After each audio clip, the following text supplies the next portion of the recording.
Welcome to ഡീപ്രീഡ്സ്. ഞാൻ Deepthi Terence. ഞാൻ ഇന്ന് ബ്ലെസ്സി സംവിധാനം ചെയ്ത ആടുജീവിതം എന്ന സിനിമയാണ് പരിചയപ്പെടുത്തുന്നത്. ബെന്യാമിൻ എഴുതിയിട്ടുള്ള നോവലാണ് ആടുജീവിതം എന്ന് പറഞ്ഞ നജീബിൻ്റെ സർവൈവൽ സ്റ്റോറിയാണ്. അബദ്ധവശാൽ ഒരു ആട് ഫാമിൽ എത്തിപ്പെടുകയും അവിടെ നിന്ന് 3 കൊല്ലവും 4 മാസവും ഒക്കെ അവിടെ ജീവിച്ച് അവിടെ നിന്ന് വലിയൊരു മരുഭൂമിയിൽ സർവൈവലായിട്ട് അവിടെ നിന്ന് രക്ഷപ്പെട്ടു പോരുന്ന ഒരു കഥയാണ് നജീബിൻ്റെ ആടുജീവിതം എന്ന് പറഞ്ഞ നോവൽ. അത് ബെന്യാമിൻ എഴുതി അത് പ്രസിദ്ധീകരിച്ചപ്പോൾ തൊട്ട് എല്ലാ മലയാളികളും വായിച്ചിരിക്കുന്ന, എല്ലാ പ്രവാസി ജീവിതത്തെപ്പറ്റി മനസ്സിലാക്കാനായിട്ട് എല്ലാ മലയാളികളും വായിച്ചിട്ടുള്ള ഒരു നോവലാണ്. അപ്പോൾ അതിനെ ബേസ് ചെയ്തിട്ടാണ് ബ്ലെസ്സി അതിൻ്റെ സിനിമ എടുക്കുന്നത്. തിരക്കഥയും സംവിധാനവും ബ്ലെസ്സിയാണ്. ഇതിൻ്റെ എഡിറ്റിംഗ് ചെയ്തിരിക്കുന്നത് ശ്രീകർ പ്രസാദാണ്. ഇതിൻ്റെ സിനിമാറ്റോഗ്രഫി ചെയ്തിരിക്കുന്നത് സുനിൽ KS ആണ്. ഇതിൻ്റെ musical background original score AR റഹ്മാനാണ്. പിന്നെ ഇതിൻ്റെ മലയാളത്തിലുള്ള ഡിസ്ട്രിബ്യൂഷനും കാര്യങ്ങളൊക്കെ പൃഥ്വിരാജ് പ്രൊഡക്ഷൻ. പിന്നെ തമിഴിൽ റെഡ് ജയൻറ്റ്, പിന്നെ ഹൊമ്പാലയാണ് കന്നഡയിൽ. അങ്ങനെ ഓരോ സ്ഥലത്തും ഓരോരുത്തരാണ് പ്രൊഡക്ഷൻ എടുക്കുന്നത്. ഹിന്ദിയിൽ വേറെ ആൾക്കാർ, അങ്ങനെയൊക്കെയാണ് ഇതിൻ്റെ പ്രൊഡക്ഷൻ എടുക്കുന്നത്. ജോർദാൻ, അൾജീരിയ എന്നുള്ള മരുഭൂമികളിലൊക്കെയാണ് ഇതിൻ്റെ ഷൂട്ടിംഗ് നടന്നത്.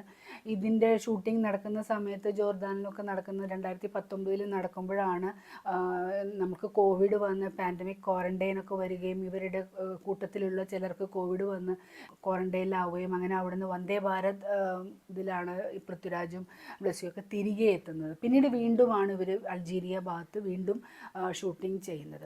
അപ്പോൾ ഇത്രയുമൊക്കെയാണ് ഈ സിനിമയുടെ പുറമേയുള്ള കാര്യങ്ങൾ. ഇനി ഈ സിനിമ ഞാൻ ഇന്നലെ ആണ് കണ്ടത്. അപ്പോൾ തിയേറ്റർ ഫുള്ളായിരുന്നു. എല്ലാവർക്കും ഒരുപാട് ഇഷ്ടപ്പെട്ടു, ഒരുപാട് ആകാംക്ഷ. അതായത് ചില സീൻസിലൊക്കെ എൻ്റെ ബാക്കിലിരിക്കുന്ന ചേച്ചിയൊക്കെ ചോദിക്കുന്നുണ്ടായിരുന്നു, അയ്യോ അറബി എന്താ പറഞ്ഞേ എന്ന് പറയുന്ന അങ്ങനെ ഒരു ആകാംക്ഷയൊക്കെ ഒരുപാട് പേർക്കുണ്ടായിരുന്നു.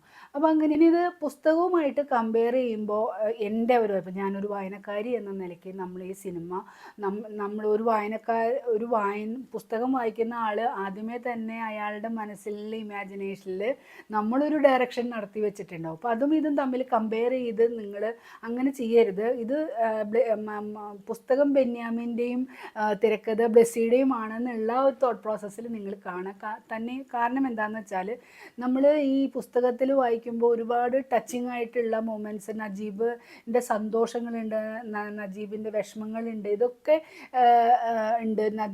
പുസ്തകത്തിൽ നജീബിൻ്റെ പോസിറ്റിവിറ്റി ഉണ്ട്, നജീബിൻ്റെ ആ ദൈവഭക്തി ഉണ്ട്, ഇതൊക്കെ ഉണ്ട്. രക്ഷിക്കണേ എന്നുള്ള ദൈവത്തിൻ്റെ എല്ലാ ദിവസവും അള്ളാനെ വിളിക്കുന്ന അങ്ങനത്തെയൊക്കെ ഒരു ഇതാണ്. അയാളുടെ ഭക്തിയാണ് നമ്മൾ മെയിനായിട്ട്. അയാളുടെ ഏറ്റവും ടിപ്പിംഗ് പോയിന്റിൽ വരെ അയാൾ എന്നെ ഇതിൽ നിന്ന് രക്ഷിച്ചല്ലോ, ഇത്രയും വലിയൊരു അപകടത്തിൽ നിന്ന് രക്ഷിച്ചല്ലോ എന്നുള്ള ഒരു ചിന്താഗതിയാണ് നജീബിന് ആ പുസ്തകത്തിൽ. ഇതിനകത്ത് പൃഥ്വിരാജ് സുകുമാരൻ എന്ന് പറഞ്ഞ ആൾ നജീബായിട്ട് വരുമ്പോൾ തുടക്കം തന്നെ, അതായത് വന്നത് ഹെൽപ്പർമാരായിട്ടാണ് വന്നത്. എന്നിട്ട് ഇങ്ങനെ ഒരു സ്ഥലത്തേക്ക് വന്നത് എന്ന് പറയുമ്പോൾ അർബാബിൻ്റെ ക്രൂരതകൾക്ക് മുന്നിൽ ആൾ തകർന്നു പോവുകയും അടിയൊക്കെ കിട്ടുമ്പോൾ അങ്ങനത്തെ ഒരു ഫീലിംഗ് ആണ്. അതൊരു സാഡ് വിഷമാണ്. നമ്മളും കാണുന്നത് നജീബിനെ തന്നെയാണ്. പൃഥ്വിരാജ് സുകുമാരനെ നമ്മൾ കാണുന്നില്ല. നമ്മൾ കാണുന്നത് നജീബ് എന്ന് പറഞ്ഞ ക്യാരക്ടറിനെയാണ് നമ്മൾ കാണുന്നത്.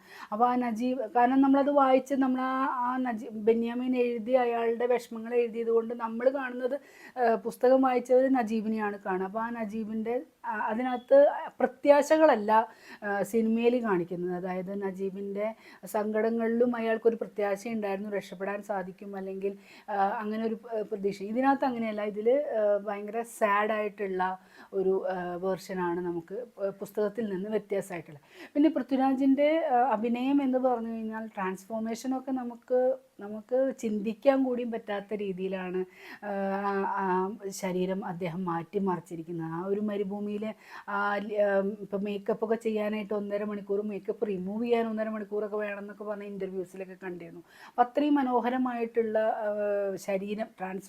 ശരീരം ശോഷിക്കുക എന്ന് പറഞ്ഞാൽ മേക്കപ്പ് ചെയ്യാനൊന്നും പറ്റില്ലല്ലോ. അപ്പം അത്രയും ശോഷിച്ച ആ ഒരു ശരീരം, അതൊക്കെ നമുക്ക് ഭയങ്കരമായിട്ട് ഫീൽ ചെയ്യും. കാരണം ഇതിൻ്റെ തുടക്കത്തിൽ നാട്ടിൽ മണൽ വാരി ജീവിക്കുന്ന പൃഥ്വിരാജിൻ്റെ ശരീരം അത്യാവശ്യം നല്ല പുഷ്ടിയുള്ള ഒരു ശരീരമാണ്.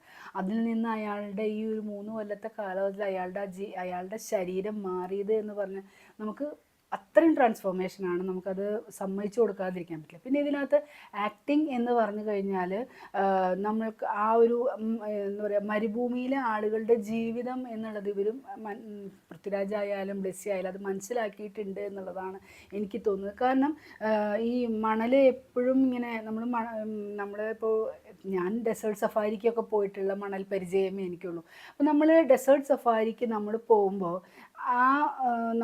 നമ്മുടെ കണ്ണ് നമ്മളെ ഇടയ്ക്കിടയ്ക്ക് ബ്ലിങ്ക് ചെയ്യും. കാരണം ബ്ലിങ്ക് ചെയ്യുമെന്ന് പറഞ്ഞു കഴിഞ്ഞാൽ ചെറിയൊരു നേർത്ത പൊടി നോർമൽ സ്ഥലത്തു നിന്നല്ല നമ്മുടെ കണ്ണിലേക്ക് അതിങ്ങനെ വന്നിരിക്കും. അപ്പോൾ നമ്മളത് ബ്ലിങ്ക് ചെയ്ത് അപ്പോൾ ആ ഒരു ആക്ഷൻസ് അത് പൃഥ്വിരാജ് ആക്ട് ചെയ്തിട്ട് മീൻസ് അത് അങ്ങനെ ബ്ലിങ്ക് ചെയ്ത് അത് കഴിഞ്ഞ് തിരിച്ചെത്തുമ്പോഴും ആ ജയിലിൽ കിടന്നതിന് ശേഷവും ആ ബ്ലിങ്കിങ് ഒക്കെ നന്നായിട്ടുണ്ട്. പിന്നെ സംസാരിക്കാതിരിക്കുമ്പോൾ നമ്മൾ സ്ഥിരം സംസാരിക്കുമ്പോഴാണ് നമ്മളുടെ ജോലൈനൊക്കെ നമ്മൾ വർക്ക്. അപ്പോൾ ഇതിൽ അങ്ങനെ അതായത് മലയാളമൊക്കെ പറയാതിരുന്ന ആരോട് സംസാരിക്കാനാണ്, ഈ ആടുകളോടാണ് സംസാരിക്കുന്നത്. അപ്പോൾ അങ്ങനത്തെ ഒരു ഭാഷയില്ലാത്ത ഒരു ജീവിതം നയിക്കുമ്പോൾ നമ്മളുടെ മുഖത്തിൻ്റെ ആ ഒരു ജോലൈനപ്പോൾ സംസാരിക്കുമ്പോൾ നമുക്കൊരു കൊഞ്ഞപ്പ് പോലെ ഒക്കെ വരുന്ന ഒരു രീതിയുണ്ട്. അപ്പം അങ്ങനെയാണ് ചില സ്ഥലത്തെ ഡബ്ബിംഗ് ഒക്കെ വരുന്നത്.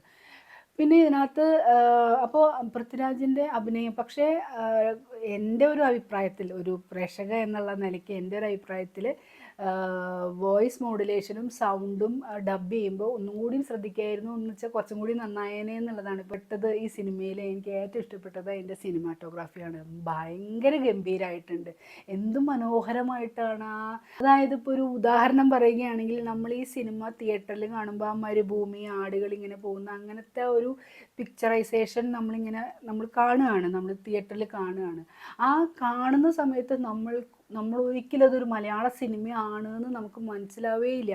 അതൊരു ഹോളിവുഡ് സിനിമയാണ് എന്ന് തന്നെയാണ് നമ്മൾ മനസ്സിൽ വിചാരിക്കുക. അത് കഴിഞ്ഞ് ക്യാമറ തിരിച്ച് പൃഥ്വിരാജിനെ കാണിക്കുമ്പോൾ ഇത് മലയാള സിനിമയാണല്ലേ എന്ന് നമുക്ക് തോന്നും. ഇത് നമ്മുടെ മലയാളം ആക്ടർ നമ്മുടെ പൃഥ്വിരാജാണല്ലോ എന്ന് തോന്നുമ്പോഴാണ് നമുക്ക് ആ ഒരു അത്രയും മനോഹരമായിട്ട് അതിനകത്ത് പാമ്പ് വരുന്ന സീനായാലും സാൻഡ് സ്റ്റോം ആയാലും, പിന്നെ ഇതിനകത്ത് ഈ മരുഭൂമിയിൽ കാറ്റ് വരുന്നതിനനുസരിച്ച് മണൽ വീഴുന്ന സീനൊക്കെ ഉണ്ട്. അതൊക്കെ ഭയങ്കര മനോഹരമായിട്ടൊക്കെ VFX ആണോ എന്ന് മനസ്സിലാവാത്ത രീതിയിലൊക്കെ ആ പാമ്പിൻ്റെ സീനൊക്കെ വളരെ മനോഹരമായിട്ട് ചെയ്തിട്ടുണ്ട്. അപ്പോൾ എനിക്ക് എഡിറ്റിംഗ് ആൻഡ് സിനിമാറ്റോഗ്രാഫി, പിന്നെ മ്യൂസിക്കിൻ്റെ കാര്യം AR റഹ്മാൻ മുത്താണ്.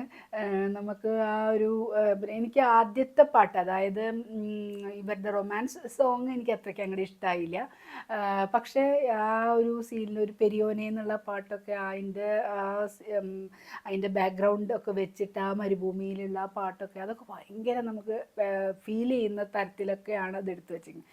പിന്നെ ഇതിനകത്ത് ജിമ്മി ജോൺ ലൂയി എന്ന് പറഞ്ഞിട്ടുള്ള ഒരു ഹെയ്ത്തിയിലുള്ള ഒരു ആക്ടറാണ്, മീൻസ് ഹോളിവുഡിലൊക്കെ ഉണ്ട്. അയാളാണ് ഇതിനകത്ത് ഇബ്രാഹിം ഖാദിരി ആയിട്ട് വരുന്നത്. അയാൾക്കൊരു സൂഫി ടച്ച് ഇതിനകത്ത് കൊടുത്തിട്ടുണ്ട്, അതെനിക്ക് നല്ല ഇഷ്ടമായി. അയാൾക്ക് മീൻസ് ഇവർ ഹക്കീമും നജീബും ഒക്കെ തളർന്നു വീഴുമ്പോൾ തോളിലേറ്റി തുറന്നും അയാൾ അള്ളാഹിനോട് പ്രാർത്ഥിച്ച് ഒരു സൂഫിസം അതിനകത്ത്, അതായത് അയാൾക്കൊരു ദൈവിക പരിവേഷം അല്ലെങ്കിൽ ഒരു സൂഫി പരിവേഷം അയാൾക്ക് കൊടുക്കുന്നുണ്ട്, അതെനിക്ക് നല്ല ഇഷ്ടമായി. അങ്ങനെ ആണ് ഈ സിനിമ വളരെ മനോഹരമായിട്ട് നമുക്ക് ഇതിൻ്റെ പേരെഴുതി കടിക്കുന്ന ഫോണ്ടായാലും ഒക്കെ നമുക്ക് നോക്കുമ്പോൾ ഒരു ഓസ്കാർ ലെവലിലേക്ക് ഇവർ എത്തിക്കാനായിട്ട് ബ്ലെസ്സി ആയാലും ഇതിൻ്റെ പ്രൊഡക്ഷൻ ആയാലും എല്ലാവരും അതിന് ശ്രമിച്ചിട്ടുണ്ട്. അവരുടെ എഫേർട്ടിന് നമുക്ക് 100% മാർക്ക് കൊടുക്കണം.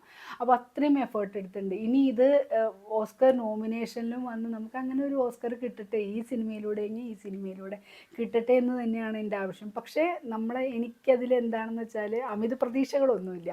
ചിലപ്പോൾ നമ്മളെ തള്ളിപ്പോകും. കാരണം ഇതിലെന്താണെന്ന് വെച്ചാൽ നമ്മൾ വേറൊരു രാജ്യത്തിൻ്റെ ആളുകളെ കുറ്റം പറഞ്ഞിട്ട്, മീൻസ് കുറ്റമല്ല സത്യമാണെങ്കിലും അതിലെങ്ങനെയൊക്കെ ഉണ്ടല്ലോ. അപ്പോൾ അതൊക്കെ വരുമ്പോൾ ചിലപ്പോൾ തള്ളിപ്പോവാം, അങ്ങനെ തള്ളിപ്പോവാതിരിക്കട്ടെ എന്നുള്ളതാണ് എൻ്റെ ഒരു ആഗ്രഹം. അപ്പോൾ നിങ്ങളെല്ലാവരും ഇത് തിയേറ്ററിൽ പോയി കാണുക. തിയേറ്ററിൽ പോയി കാണുക എന്ന് പറഞ്ഞാൽ അതിൻ്റെ മ്യൂസിക്കും അതിൻ്റെ ആ വൈഡ് സ്ക്രീനിൽ നമ്മൾ ആ മരുഭൂമിയും ആ സിനിമാറ്റോഗ്രാഫിയും കാണാൻ വേണ്ടിയിട്ടാണ്. അത് വളരെ മനോഹരമായിട്ടുണ്ട്. ഏറ്റവും മനോഹരമായിട്ടുള്ള മൂവിയാണ്, നിങ്ങളത് കാണണം. നിങ്ങൾക്കതൊരു നഷ്ടമാവില്ല. കാരണം ഇത് നമുക്ക് നമ്മളുടെ എന്താ പറയുക, ഒരു വേൾഡ് ക്ലാസ് മൂവി ആയിട്ട് തന്നെയാണ് ഇത് പിടിച്ചു വച്ചിരിക്കുന്നത്. അത്രയും മനോഹരമായിട്ട് ഇവരത് എടുത്തിട്ടുണ്ട്. അവരുടെ എഫേർട്ടിന് നമ്മൾ 100% മാർക്ക് കൊടുക്കണം. അപ്പോൾ നാളെ ഈസ്റ്ററാണ്. എല്ലാവർക്കും എൻ്റെ ഈസ്റ്റർ ആശംസകൾ. ഈശോ ഉയർത്തെഴുന്നേറ്റ ദിവസമാണ്. നമുക്കൊരു പുതുജീവനും പുനരുദ്ധാനവും എല്ലാ മനുഷ്യരുടെ ജീവിതത്തിലും ഉണ്ടാവും. നമുക്ക് ഒരുപാട് സങ്കടങ്ങളൊക്കെ ഉണ്ടെങ്കിലും അതിൽ നിന്നൊരു മാറ്റം, ഒരു പ്രതീക്ഷ നമുക്ക് ഈസ്റ്റർ തരുന്നുണ്ട്. അപ്പോൾ ഇതൊക്കെയാണ് ആടുജീവിതത്തിൻ്റെ വിശേഷങ്ങളും. എല്ലാവർക്കും ഒരിക്കൽ കൂടി ഈസ്റ്റർ ആശംസിച്ചുകൊണ്ട് അടുത്തൊരു പുസ്തകവും സിനിമയുമായിട്ട് വരുന്നത് വരേക്ക് എല്ലാവർക്കും നന്ദി, നമസ്കാരം.